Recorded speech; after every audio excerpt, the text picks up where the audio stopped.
vis dar nenaudoji veido toniko, tuomet sustok ir išklausyk iki galo. Aš esu Indrė, padedu moterims pamilti save ir užsidirbti iš namų ir šiandien tau pateiksiu net 3 priežastis, kodėl veido tonikas turėtų būti naudojamas tavo grožio rutinoje kiekvieną dieną privalomai. Pirma, jis padeda atkurti odos pH.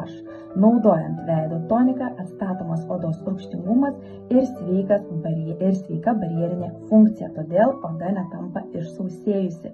Antra yra gilesnis odos valymas. Tonikas padeda pašalinti visus nešvarumus, prakaitą, makiažą, kurio nepavyko išvalyti.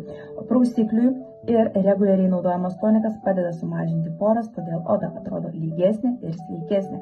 Na ir trečia, tonikas paruošia mūsų odą tolimesniems žingsniams. Jis yra tarsi barjeras, tarsi tiltas nuo prausiklio prie kremo ar serumo. Taigi tinkamai paruošta oda geriau įsisavina veikliąsias medžiagas, o tai reiškia, kad kiti mūsų naudojami produktai bus daug efektyvesni. Patiko?